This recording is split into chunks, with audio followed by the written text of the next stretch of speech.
Here I have a collection of ISO image files, and these are the ones I normally keep reserved for when I need them.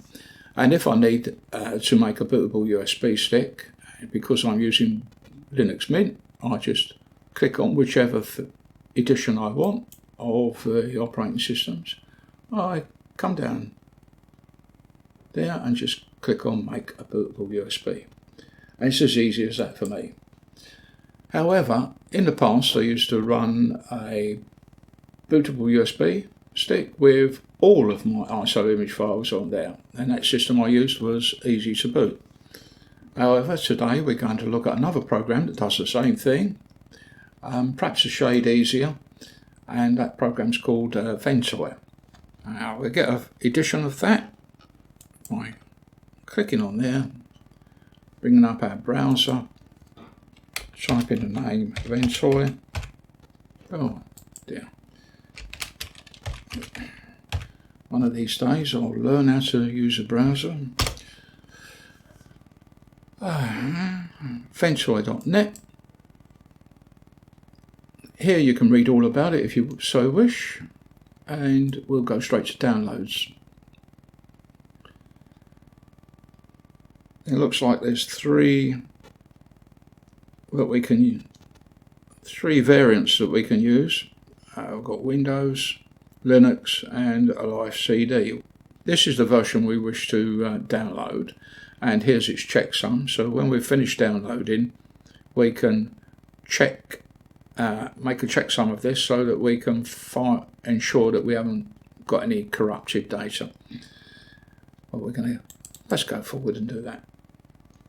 We've been shoved over to, looks like sourceforge.net. I accept. And coming down the page here, there's the live CD version. There's the one for Linux. There's the one for Windows. This is the one we want. So we've got the version that we want, which is the one for Linux. And now we're waiting for it to start downloading. Here we go, it's downloaded. Completed.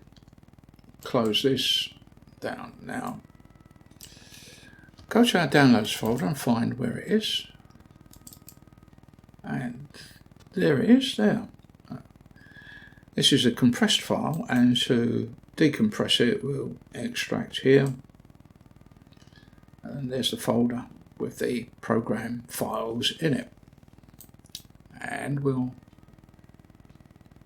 open as root. Oh no, we won't. I'm doing off. I want to cut from there and paste it onto the desktop for the purposes of demonstration. It'll probably look a little bit less cluttered that way. Paste. Close that down. Where is it? Oh, there it is. Put it up here. No, wants to stay there, does it? Alright, I'll leave that open. Let's open Ventoy. I'll minimise this one for a moment because I want to explain a few things.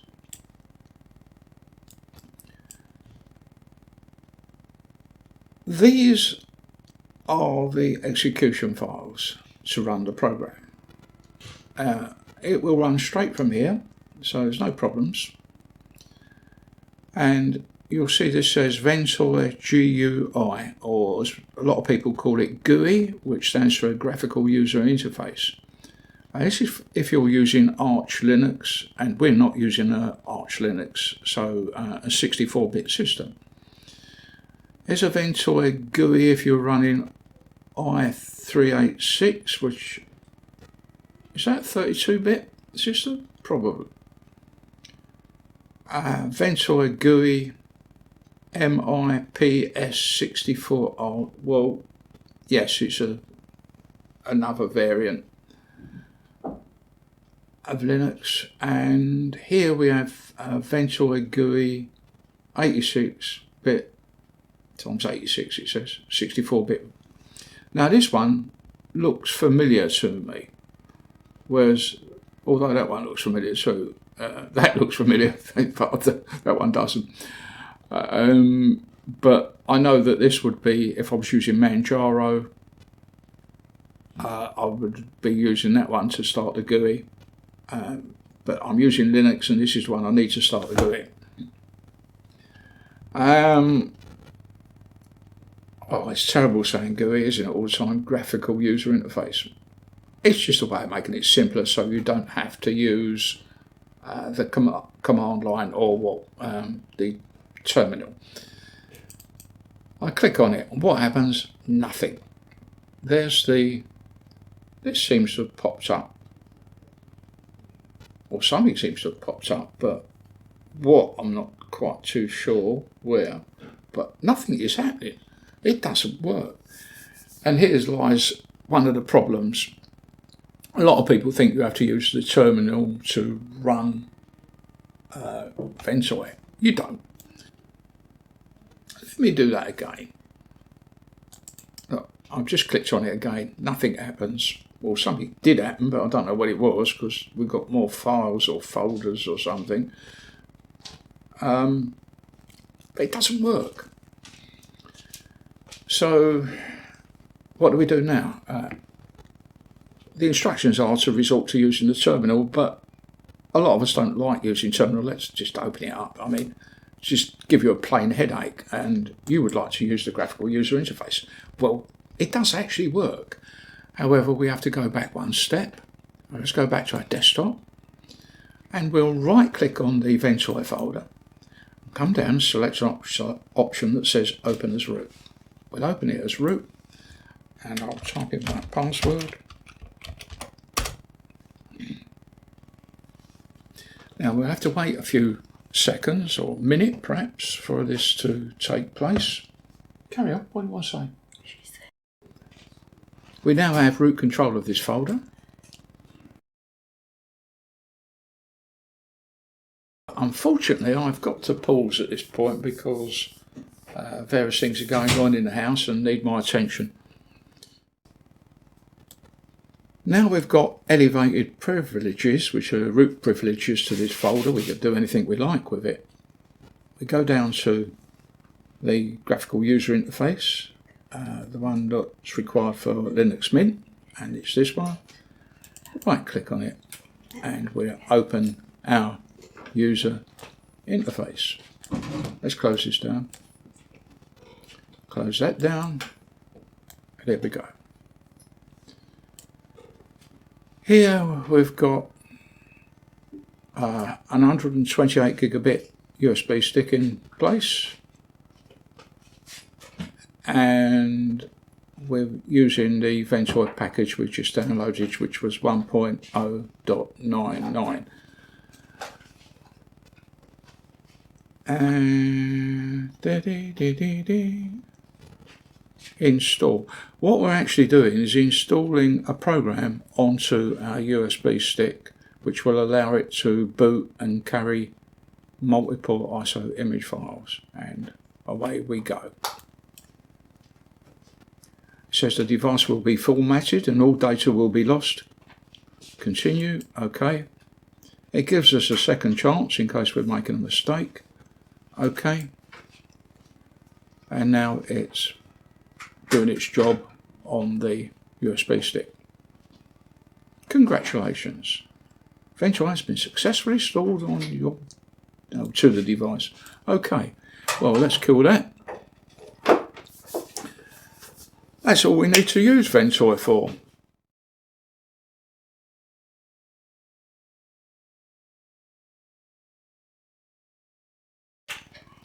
Well, we'll open Ventoy, and in this window we've just got a window, empty completely, and it says Ventoy. You might be wondering what to do next, and well, the next stage is extremely simple. So simple that it makes me feel as though I'm doing something wrong. We'll come down and open our folder that had the ISO image files in it. No, wrong one. There we go. We'll copy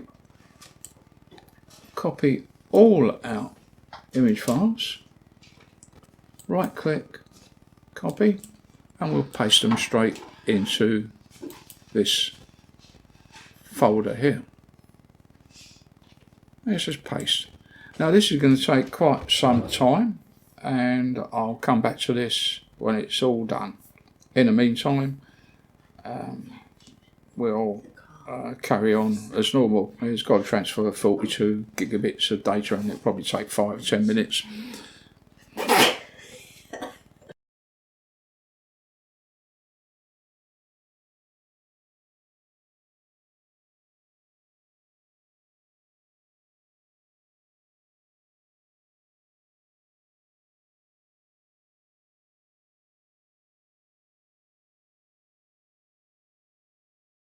We've transferred all the files over to the Ventoy drive, and that is us done.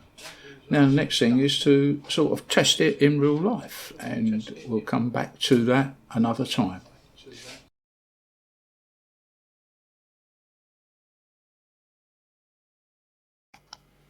A lot of people who demonstrate install procedures use it on a virtual machine, but I think that's a bit of a cheat really. We're going to do a live install of Windows 11 using Ventoy, and here we go. I've got a brand spanking new disk in, and I have to, during boot up, press F12 on my keyboard to select the device I want to boot from. Here we're going to boot from the hard disk selection, and you'll see there's 3 options here, and this is the Ventoy USB drive that's in.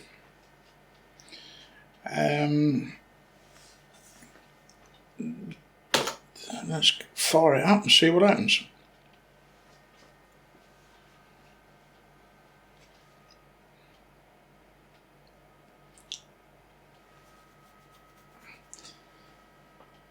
Right, we're into Ventoy now. There's a couple of things I'd like to just briefly mention. Do plug your USB Ventoy stick into a USB 2 port. I had trouble trying to get it to install using a USB 3 port. Just didn't work using a USB 3 port. I had the same problem with Easy to Boot, and I've also had the same problem with, I think it's a clone Picket 3 microcontroller, programmer. They all work on USB 2 ports only. So without further ado, let's get on with it. I could select any of these devices. We're going to try Windows 11. Return.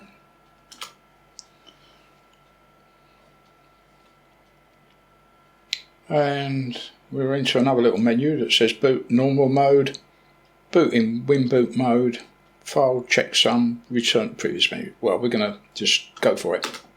Boot in normal mode.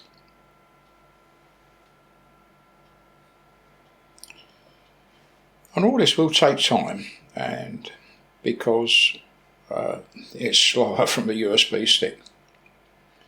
And now the waiting game. We might fast forward through some of this as we go along, but I won't cut any of it. I'll try not to cut any of it so that you can see the complete process.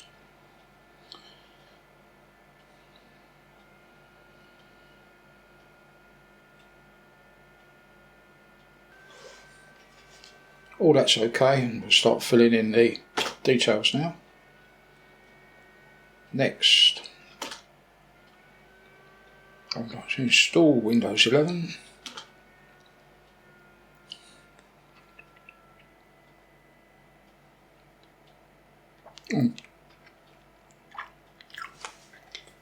I have to agree to something, and I agree. Install Windows 11.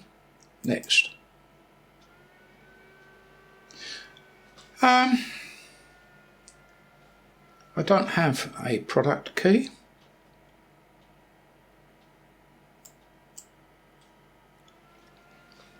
I'm very unlikely to ever have a product key because I don't use Windows. This is only a demonstration of installing. We'll got a choice of all these options. We'll go for Windows 11 Pro. Now the ISO image I downloaded straight from the Microsoft website. Well, you can read it if you like, but we have to accept it whatever we do.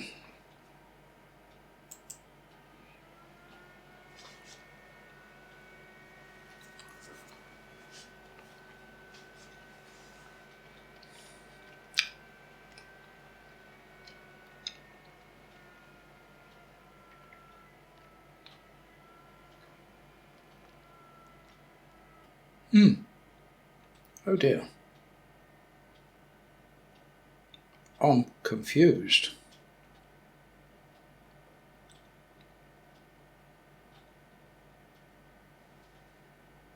I don't know which disk I'm using.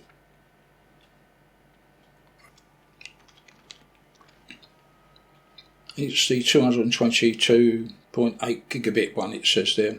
I think it's that one. I don't think it's the 500 one, which, well, if it is, so I think that's the one I want to use.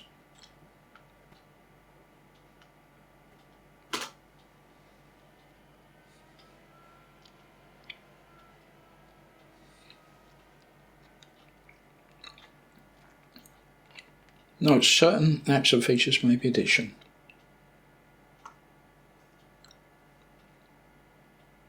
Check device specification.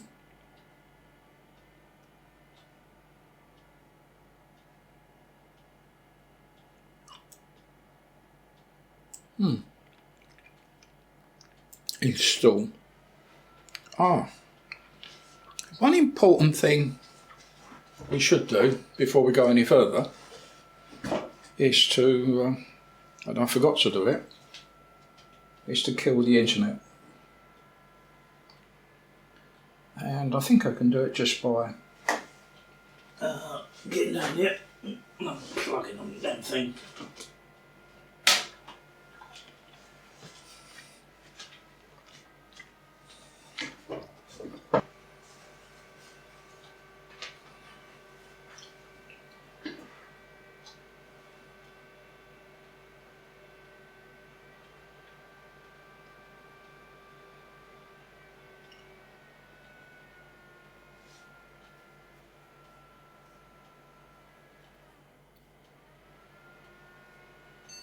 It's on. Just switched off, timed out probably. Oh no, it's restarting. It goes through a restart several times during the install procedure.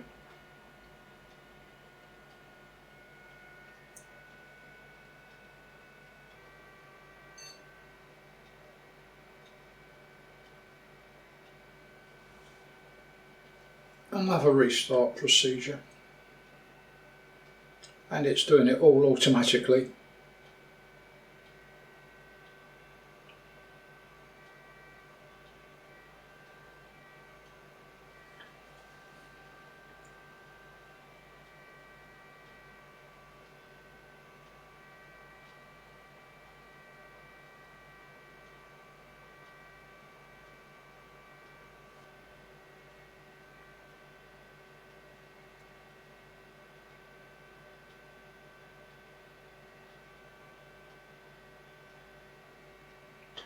Right, now I've got to tick a few boxes again.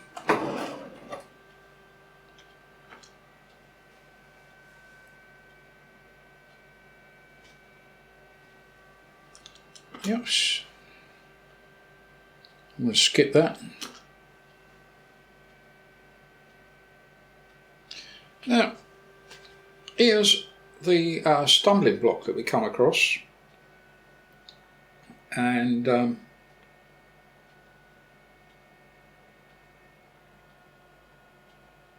install driver.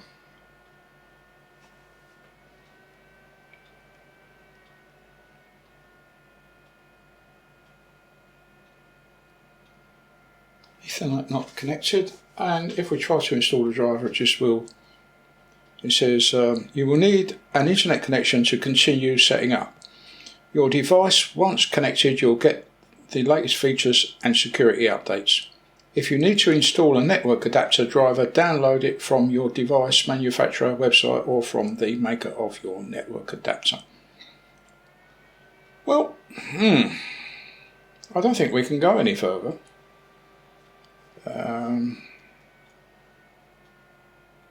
Let's see what happens if we click driver. Is this tempting fate?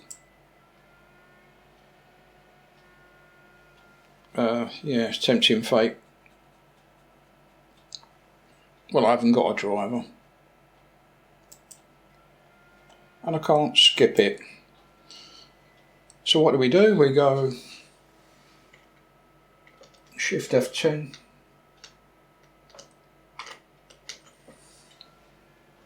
And let's get us in now.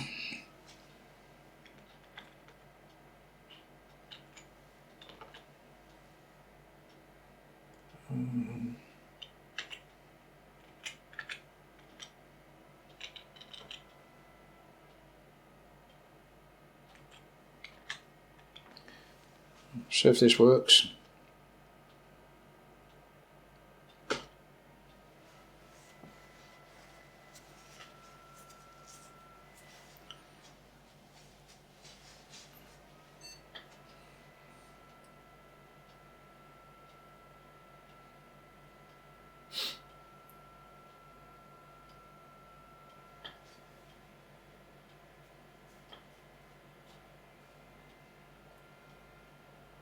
Oh, looks like we're going through the whole setting up procedure again.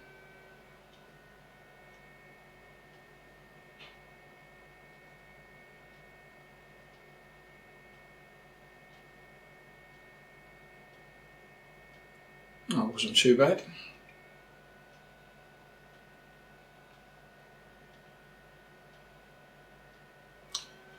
Oh, I've got to answer these silly questions again.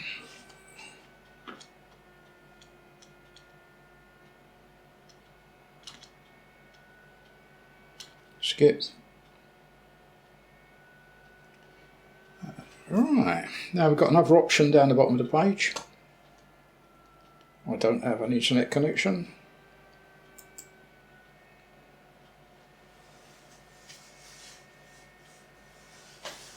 Give the computer a name. What shall we call it? Anything we like. No, I won't type anything rude.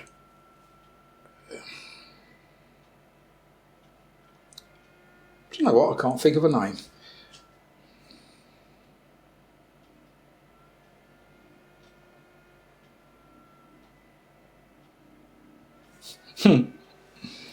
We'll call it Oliver.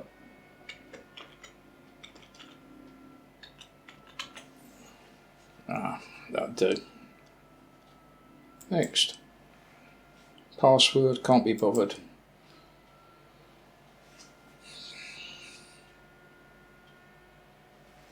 Let Microsoft and apps use your life. Oh, come off it, no.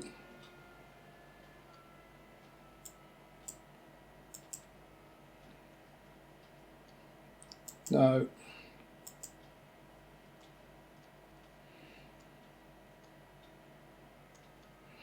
That one. Accept. You can, no.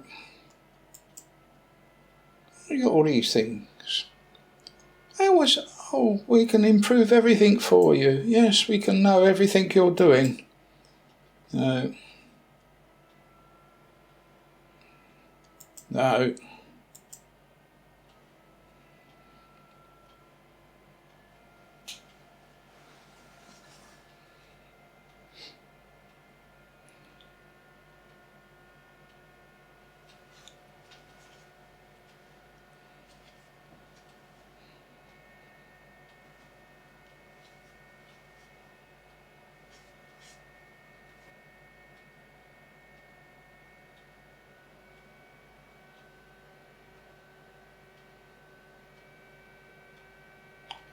Oh well, that looks like it's loaded, and we're going to go to settings,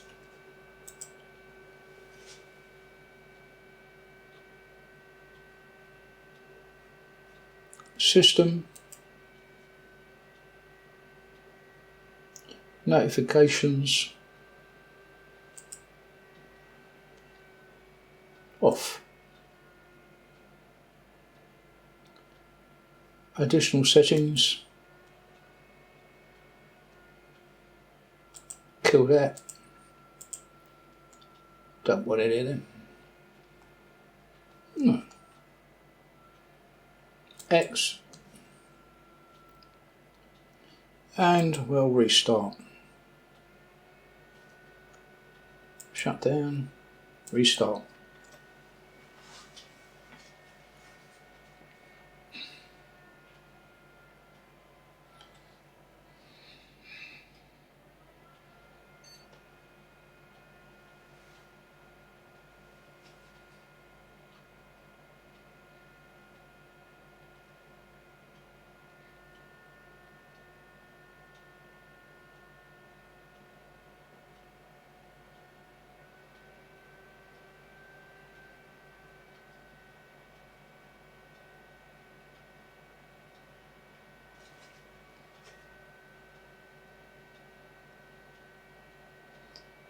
Well, there you have it. That's Windows 11 installed with no Microsoft account, and probably something of about 35 minutes from beginning to end.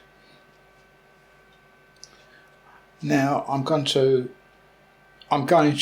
kill this recording at this point, and we'll come back to it again when I've connected up the screen recorder.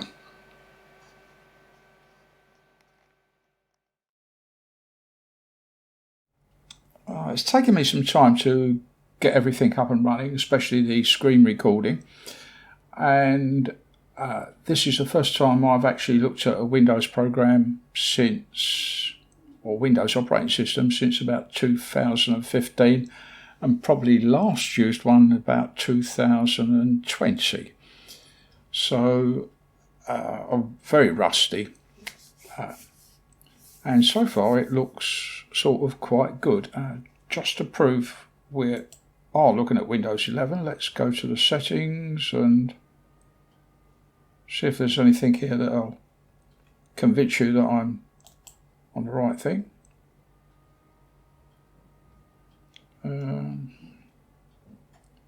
Home system. So it's not activated. Well, you wouldn't expect it to be, as I didn't have a key. Is there anything else here that I will? Accounts, times, languages, home.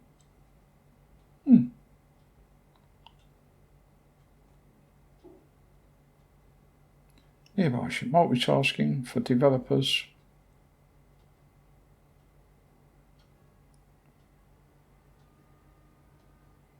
Clipboard, system components. Let's look at that.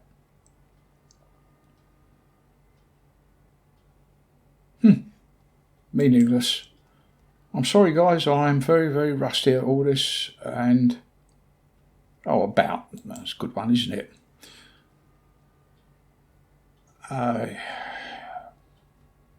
Products.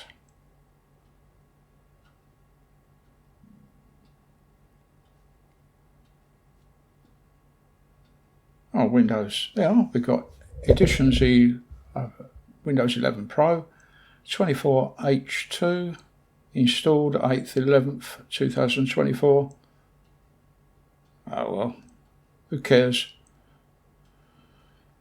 Okay.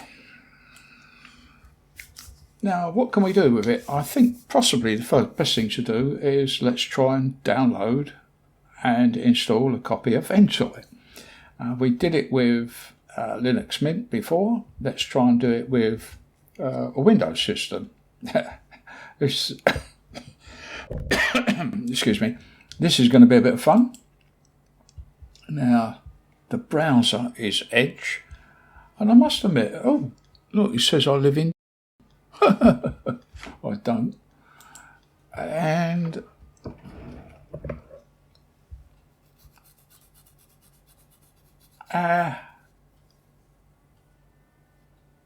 This is Windows Edge, and we've got all these newsy items. Oh, very, very sort of smart.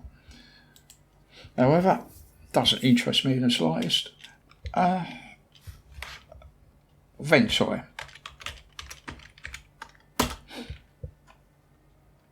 Ventoy.net. Same as we did before. Consent to the cookies, I suppose. Downloads. And this is the edition of Ventoy that for Windows that we wish to install. Click on that one. Again, it's taken us over to SourceForge. I accept. All the same as before so far. Now we have to select the Windows version. I'll click on that one. And all download should start, and here we go. It's downloading. And hopefully all of this is recording. I won't know until I have a look.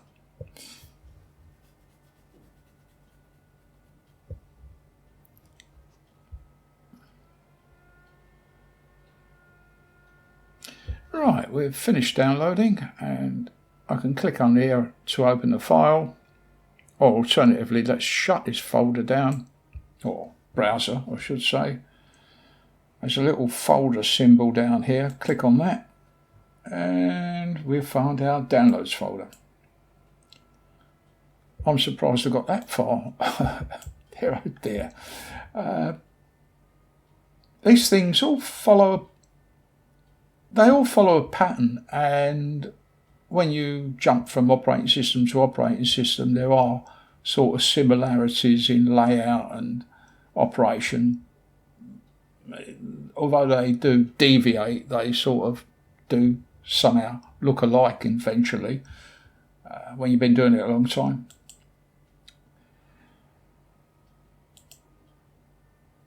Now, it's a compressed zip folder, it says there. So if we right click on this, it says extract all.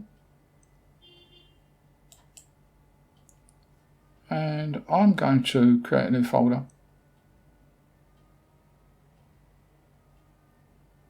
Or perhaps it already does it for us. No, I'm going to create another folder. New folder. And not in documents. We'll have it in, we'll keep it in downloads. New folder. Call it Ventoy test. That'll do. Open that one and select folder. Right, done. Extract.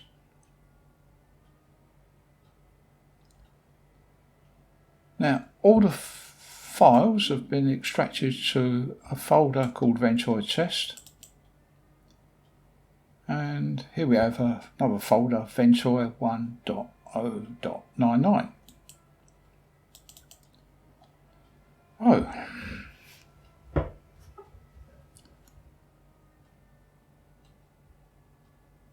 It doesn't quite look like what I was expecting to see. And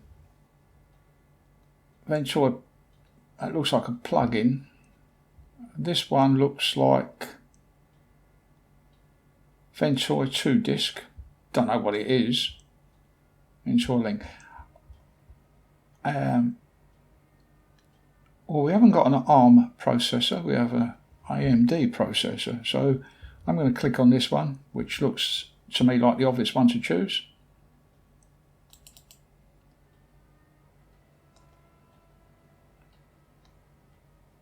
Yeah. Hey, there we go.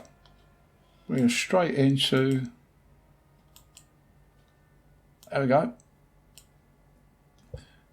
There it is. and it's showing us that we have the Ventoy in package is the 1.0.9, and we've still got our Ventoy disk USB stick still plugged into the machine, 1.0.99. We don't have to do anything, don't have to install anything, it's already there. And we no need to update anything because we've got the latest one.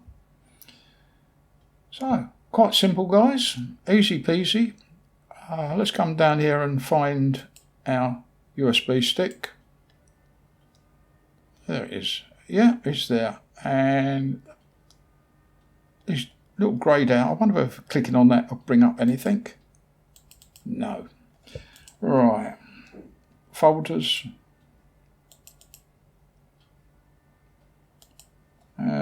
Come down here. Ventoy D. That should be our USB drive. There. There's all our image files already on our USB stick we did previously.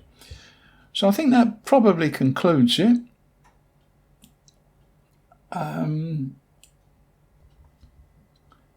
Well, I've had no trouble getting to this point and showing you both ways you can install Ventoy, and I've not really had any troubles installing Windows 11, even though I got no Windows or Microsoft account, and I don't have activation key for it. So this is an unactivated copy on there at present. Don't be mean. Buy yourself a key if you really want to run Windows 11 and get on and enjoy it. It doesn't seem bad, and I can see the traction for a lot of people. I've never ever, what I would call, used a bad operating system, and I've used Windows, Mac OS, and Linux, and I prefer Linux operating systems, but that's me, and not everybody's the same. So I think it's about time we ended this video here. I hope it's been of some use to you. Good luck, everybody.